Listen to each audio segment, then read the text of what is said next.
ආයුබෝවන් ආදරණීය දුවේ පුතේ පුංචි ඔයාලට ඔන්න අද මම කියලා දෙන්නේ කොහොමද සිම්පල් එච් අකුර යොදාගෙන ලස්සන ඩයිනෝසර් යාළුවෙක් අඳින්නේ කියලා.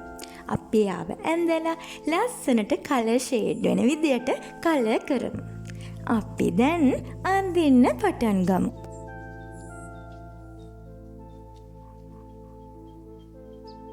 පුතේ මුලින්ම අපි සිම්පල් එච් අකුර ඇඳගෙන මෙන්න මේ විදියට පොඩි අඩරවුමක් ඇඳගමු. දැන් පුතාලට පුළුවන් මෙන්න මේ විදියට කකුල් ඇඳ ගන්න. ඊට පස්සේ අපි ඔළුව මේ විදියට ඇඳලා දිග බෙල්ලත් ඇඳගෙන පහළ ටික අඳින්න පටන් ගමු.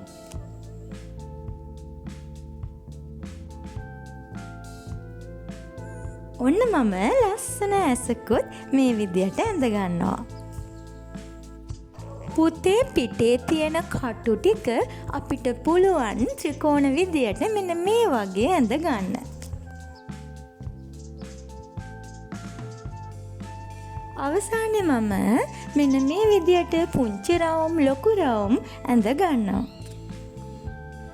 පුතාලට මම කලින් වීඩියෝ කිහිපකින්ම කියලා දීලා තියෙනවා කොහොමද කලර් ෂේඩ් වෙන විදියට කලර් කරන්න කියලා. පුතාලට මතක නැත්නම් කලින් වීඩියෝස් බලලා ඒ කලර් කරන විදිය ඉගෙන ගන්න. එහෙම නැත්නම් ඔයා පුංචි බබෙක් නම් ඔයාට පුළුවන් ඔයා ආස කලර්ස් යොදාගෙන මේක කලර් කරන්න.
පුතේ අපි දැන් අපේ ඩයිනෝසර් යාළුවව ඇඳලා කලර් කරලා ඉවරයි.